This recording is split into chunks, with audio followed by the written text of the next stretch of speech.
Olá a todos e bem-vindos ao episódio número 15 do Café Duplo.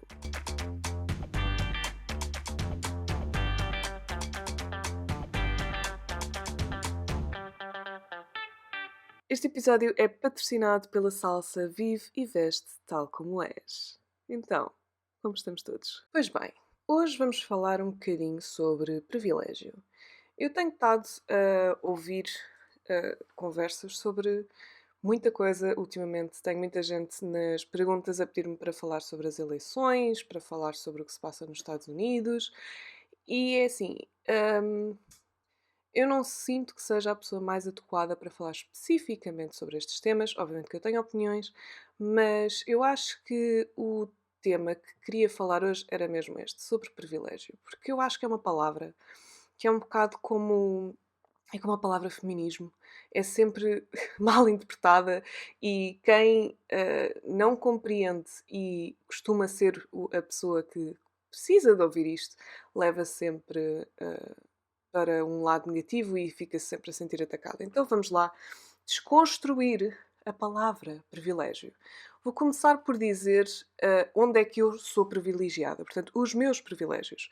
Eu tenho o privilégio de ser caucasiana, portanto, sou branca. Tenho o privilégio de ter nascido numa família, uma família confortável, digamos assim, monetariamente, portanto, tenho esse privilégio.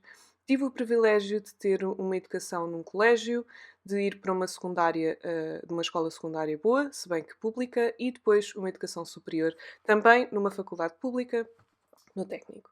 Portanto, logo aqui uns quantos privilégios.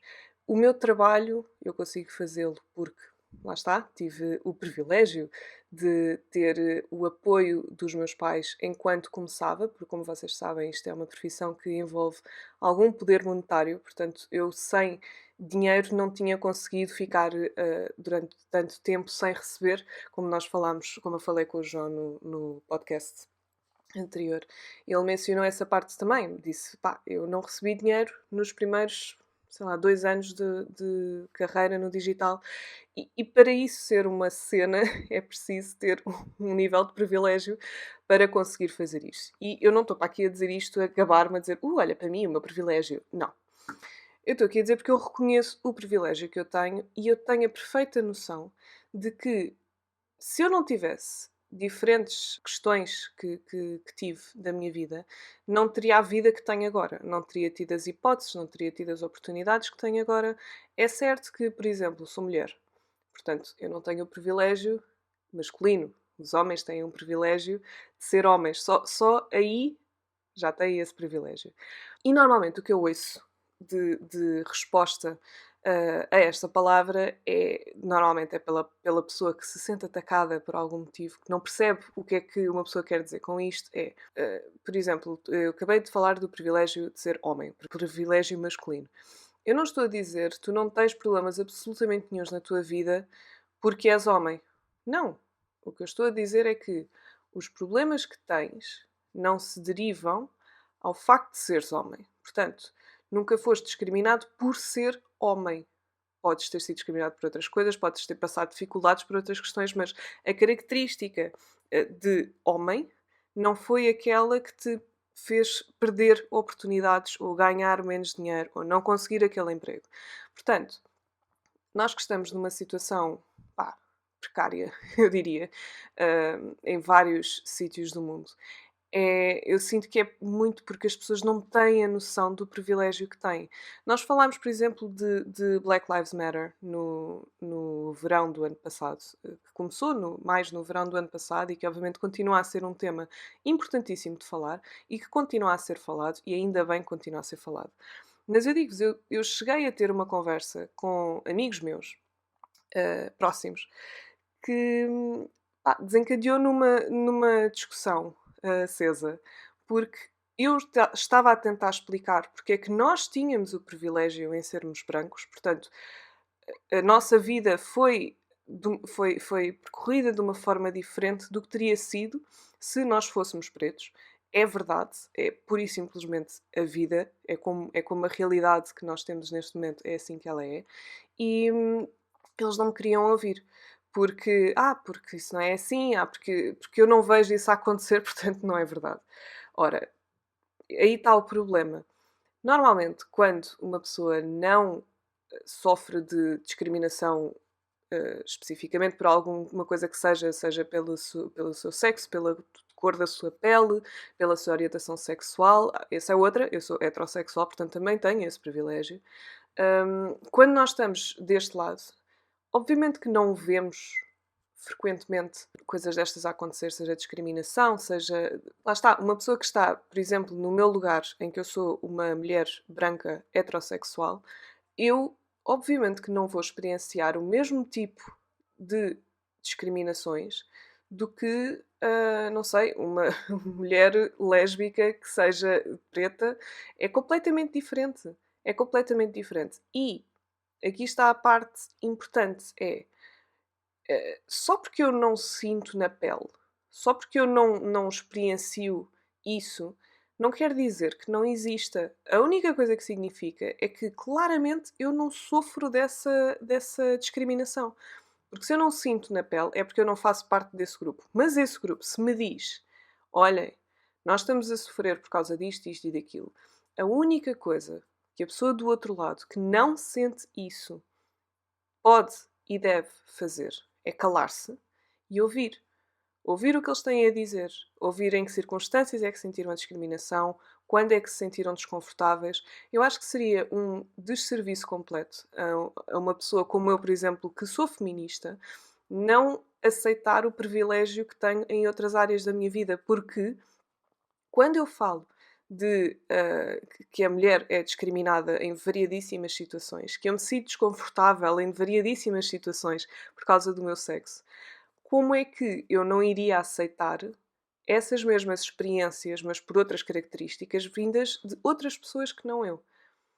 Porque eu sinto, por exemplo, se eu falar com um homem e disser eu sinto-me desconfortável quando vou sozinha na rua e vem na minha direção um homem. Eu sinto-me desconfortável. Há um desconforto aí. Eles não vão compreender, obviamente, não vão conseguir relacionar-se a um nível pessoal porque isso não lhes acontece, por isso simplesmente. Não lhes acontece, atenção, não lhes acontece por verem um homem.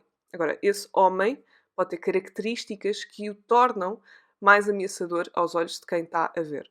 Mas para mim, eu, Rita, basta ser um homem. Um homem deixa-me desconfortável. Mas se eu falar com um homem e disser isto, ele não vai conseguir compreender e vai se sentir atacado, dependendo do homem, obviamente. Mas porquê? Porque ele nunca passou por isso. Ele não sabe o que é que isso é. Porque nunca teve essa experiência. E o que é que eu, enquanto mulher, peço, enquanto feminista, para ter uma conversa que seja produtiva? Eu não te estou a dizer que és tu que me deixas desconfortável. O que eu te estou a explicar é que, devido aos 31 anos da minha vida, o acumulado de experiências pelas quais eu já passei fizeram com que eu ficasse desconfortável se estiver na rua à noite e um homem estiver a vir em direção a mim. E porquê que isto é? Será que aquele homem em específico me vai fazer alguma coisa? Provavelmente não, mas provavelmente sim. Portanto, há uma data de coisas que nós tentamos passar para outra pessoa, as nossas experiências, os nossos medos, as nossas preocupações, que muitas vezes não são ouvidas, e hoje em dia a palavra privilégio é realmente adequada à conversa, mas afasta muita gente, porque quando as pessoas ouvem isso, automaticamente assumem que lhes estão a dizer tu és privilegiada e assumem que nós estamos a dizer tu és rica, ou tu tens dinheiro, ou tu tens acesso, quando não é de todo essa a mensagem que é suposto ser passada. Aliás, a resposta normalmente é privilégio eu? Não, eu tive de lutar por tudo o que eu tenho, eu trabalhei por todos os euros que eu tenho na conta. Sim, ninguém está a dizer que não. Ninguém está a dizer que não. Ou seja, se nós formos fazer tipo uma equação, por exemplo, sei lá, um homem heterossexual branco vai ter mais privilégios que um homem gay branco. Mas o homem gay branco vai ter mais privilégio do que uma mulher lésbica branca, que por sua vez vai ter mais privilégios. Estão a perceber o que eu estou aqui a tentar explicar? Há sempre alguma questão que vai tornar alguém desprivilegiado.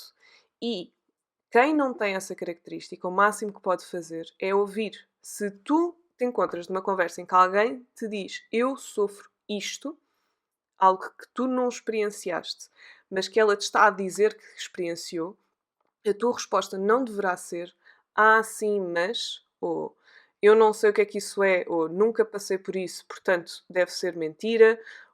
Percebem o que eu estou a dizer? A resposta não pode, não deve ser essa. Se querem ser pessoas, vá, boas pessoas, conseguem identificar que o outro está a sofrer e conseguem perceber que às vezes não é preciso uma solução, não é preciso uma resposta perfeita, às vezes só precisam de ser ouvidas e que acreditem nelas. Eu sinto isso muitas vezes quando converso sobre o movimento feminista. Sinto isso muitas vezes, mesmo eu não fazendo parte do grupo que engloba e do qual protege Black Lives Matter, mas eu sinto que sou aliada e mesmo assim eu sinto que há muita gente que não ouve porque não quer ouvir e porque interpreta mal. E, again, muitas vezes eu sinto que às vezes estas conversas são complicadas para se ter porque quem está a tentar defender a sua causa não está a falar para ser ouvida. Está simplesmente a falar, a dizer o que precisa de dizer. Quando muitas vezes quem precisa de ouvir é exatamente a pessoa que pensa o oposto de vocês. Portanto, a conversa num tom mais agressivo, e eu sou culpada disso. Eu às vezes também perco um bocado as estribeiras e também não sei muito bem como é que eu hei de explicar com conta, peso e medida o que eu quero explicar quando não me querem ouvir. Mas é assim que as opiniões diferentes conseguem ser debatidas e se consegue chegar a algum sítio.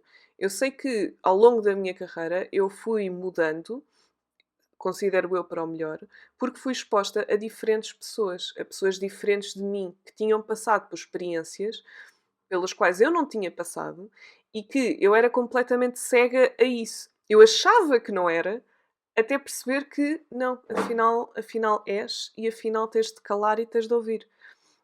Portanto, é esse o meu conselho neste momento. Nós estamos numa situação um bocado precária, um bocado perigosa, principalmente em termos políticos. Só pelo que vocês me ouviram a dizer, percebem perfeitamente porque é que eu estou a dizer isto. Não preciso de me desenrolar. Não vos vou dizer em quem votar, mas posso dizer que é abrir os ouvidos e perceber como é que chegámos a esta situação. Lá está, por alguma razão é que temos um Trump nos Estados Unidos e temos um Bolsonaro no Brasil. Não foi por acaso, não foi porque as pessoas de repente ficaram malucas e que eles são muito diferentes de nós. As pessoas são as mesmas. Os pensamentos são os mesmos. As pessoas só porque estão noutro país não quer dizer que não sejam exatamente o mesmo tipo de pessoas que nós. Da mesma maneira que existem pessoas de direita, existem pessoas de esquerda, existem mais centristas e também existem nos extremos. E essas pessoas são comuns em todo o lado. Portanto, nós não nos podemos achar especiais e dizer não, isso nunca aconteceria cá. Quando na realidade está muito perto de acontecer, se não tivermos cuidado. Não se esqueçam, o país não é só feito de jovens e há muita gente que gosta daquele tipo de discurso. Porquê? Porque não querem enfrentar os seus próprios privilégios e perceber onde é que podem mudar e onde é que podem ajudar. As pessoas gostam muito de se vitimizar. Muito mesmo. Adoram. Adoram agarrar no movimento e fazê-lo sobre eles próprios. Da mesma maneira que Black Lives Matter trouxe All Lives Matter, que é de género. Mas porquê all? Vocês estão a sofrer por alguma coisa em concreto? Não? Então vamos ajudar os que estão, ok? Sentem-se. Ou então levantem-se e lutem por eles. Mas agora ninguém... Tipo, vocês não têm de entrar na discussão. As pessoas gostam de se vitimizar. Gostam de estar do lado dos fracos e oprimidos, quando na realidade não estão. E podem ajudar quem realmente está. Portanto, essa acaba por ser a minha mensagem de hoje. Eu não, vocês sabem, eu não sou a maior fã de falar sobre política, eu não me expresso nestas situações, mas nesta questão em concreto, em que estamos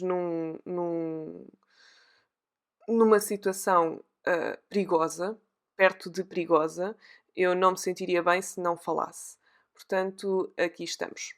Vamos talvez tentar educar-nos e tentar perceber que outros candidatos é que temos disponíveis, o que é que eles querem fazer, o que é que eles dizem que vão fazer, tendo sempre em consideração que, são políticos. Eu própria sou extremamente desconfiada de políticos, vou ser 100% honesta, nunca consigo confiar a 100%, mas também tenho a noção que não vou poder concordar a 100% com alguém.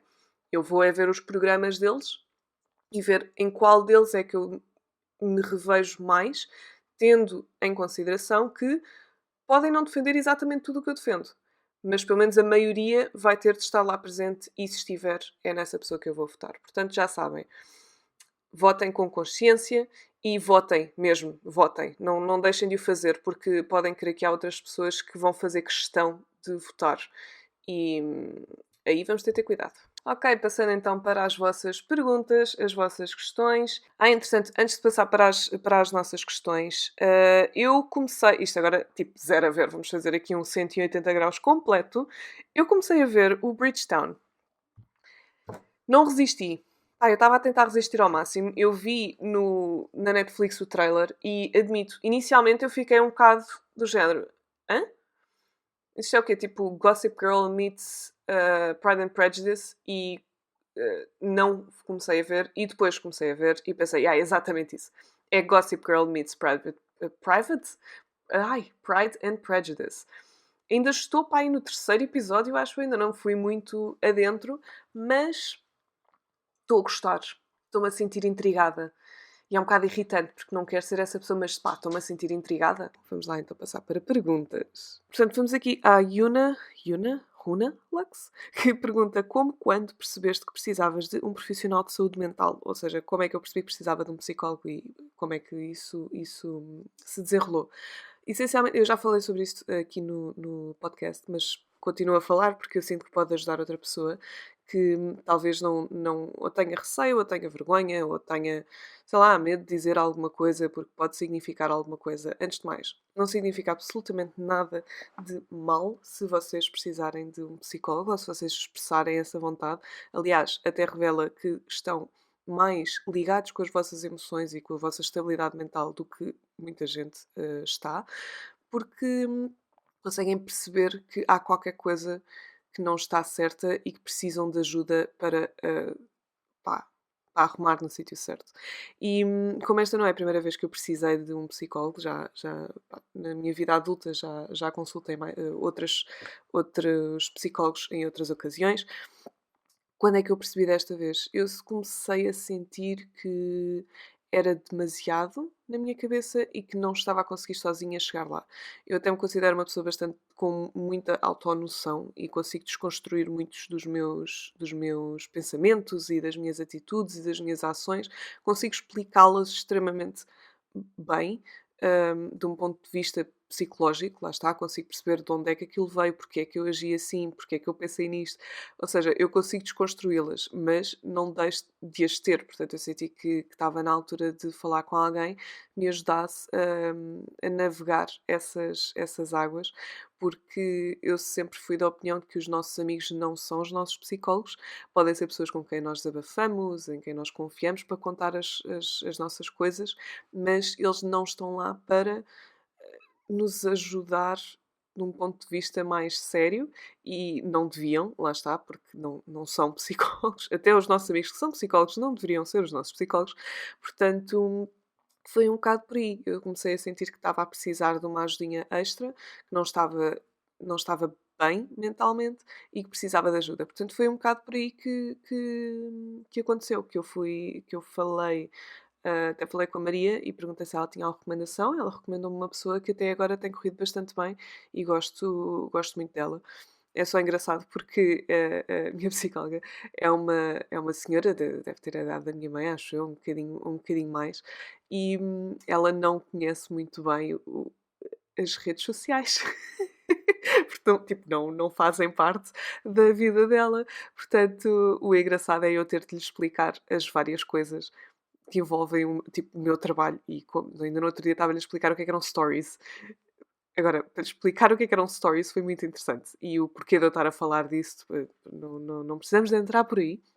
Mas estava-lhe a explicar o que eram stories e foi super engraçado, a sério. Ela é uma querida, ela alinha sempre e percebe muito rapidamente quando eu tenho de explicar literalmente o que é que eu faço ou o que é que, neste caso, por exemplo, os stories. Ela olhou para mim, ela estava-me a ouvir a falar e a dizer: Ok, pronto, já estou a perceber. Não sei exatamente o que é, mas eu percebo o objetivo, tu explicaste bem, ok, podes começar a contar o que se passa.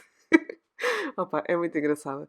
Pá, e sem dúvida que desde que começámos as sessões que eu sinto melhor é uma questão de falar. Às vezes a pessoa só precisa mesmo de falar para conseguir fazer sentido dos pensamentos e recomendo vivamente que façam o mesmo. Se se encontrarem numa situação semelhante, pá, não há nada melhor. A Cristiana pergunta, pergunta não, diz: incrível o teu vídeo mais recente para quando o próximo vai ser recorrente, uma série de vlogs. Portanto, vamos lá então falar um bocadinho sobre a nova série do canal. Se vocês ainda não viram, já saiu o primeiro vídeo. Houve muita gente que gostou e que deu um excelente feedback. Eu fiquei mesmo muito contente, principalmente com a estreia. Foi super divertido estar à conversa convosco e vocês estarem tipo, a dar opinião assim live, que me deu imenso gozo porque vocês reparam em coisas que eu não me apercebia que vocês iam sequer reparar ou que eu nem sequer tinha reparado. Mas fiquei muito, muito contente. Portanto, sim, é para repetir, é suposto ser uma série semanal. Digam aí nos comentários se vocês perceberam o objetivo do título. Houve algumas pessoas confusas, eu achava que era extremamente óbvio, mas digam-me aí nos comentários se perceberam o objetivo do título. Acho que quando sair o segundo vídeo desta série vai dar para perceber um bocadinho melhor. O objetivo é ser um pouco de tudo.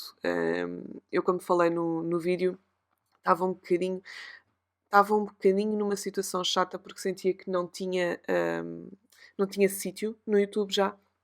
Portanto, já não sabia muito bem o que é que eu queria fazer, que temas é que eu queria abordar, como é que eu os queria abordar. Estava a pôr imensa pressão em cima de mim e isso fazia com que a criatividade, pá, não viesse. E isso é muito chato quando se é criador de conteúdo. Quando a criatividade não vem, podem crer que não é simpático. Mas eu sinto que este formato me vai dar bastante liberdade no que toca a temas, forma de gravar, não ter um cenário fixo, porque realmente também tem muita gente a dizer que querem que têm saudades do será que funciona e do será que vale a pena. Mas esquecem-se que essa rúbrica, por mais que tenha sido das coisas mais divertidas para eu fazer, deixou de ter interesse da audiência. As pessoas deixaram de ir ver. Portanto, eu não deixo de fazer as coisas só porque sim, não é? Isto é o meu trabalho, portanto, eu tenho que conseguir analisar as tendências e analisar a reação ao meu trabalho e conseguir perceber qual é que é a melhor forma de fazer as coisas. Portanto, por exemplo, vídeos de maquilhagem que muita gente pede, eu quando faço nunca corre bem. Portanto, isso é uma daquelas coisas que eu quero ir vendo como é que consigo integrar nos novos vídeos e encaixar sem dedicar um vídeo inteiro a isso. Eu acho que consigo fazê-lo. Portanto, já sabem, se tiverem sugestões, eu pedi no outro vídeo também, mas digo aqui também, se tiverem sugestões de temas, de coisas que gostassem de me ver a fazer, digam-me aqui em baixo que eu vou ter isso em consideração. E obviamente que isto também me permite, ao mesmo tempo, ir-vos mostrando um bocadinho do que é o meu dia-a-dia e o meu trabalho e também vos vou poder mostrar a evolução da casa. Neste momento, obviamente, que ainda estamos à espera do projeto, é uma coisa que demora sempre um bocadinho mais de tempo, mas quando começarmos a sério nas obras, pá, podem crer que eu vou vos pôr a par de todas as novidades e se voltarem ao vídeo, ao tal do vídeo, e forem aos primeiros minutos do vídeo, vão conseguir ver o nosso terreno. Eu pus lá, assim como queiram que era coisa, porque fomos ver o terreno. E, portanto, para quem achou estranho aparecer tipo, simplesmente um frame em que só vem relva, esse é o nosso terreno. Portanto, you're welcome. Eu espero que gostem. Bem, minha gente, acho que vamos ficar por aqui hoje. Muito obrigada por todas as participações e espero muito que tenham gostado deste episódio. Já sabem, agora, a partir de agora temos 2 conteúdos no canal todas as semanas, no canal do YouTube. Portanto, temos o episódio do podcast às segundas-feiras e os novos episódios vão sair mais ao final da semana. Portanto, já sabem, sigam-me nas redes sociais, sigam-me pelas plataformas de áudio também. E por hoje é tudo. Espero que tenham um excelente dia, espero que tenham uma excelente semana. E até ao próximo Café do Povo.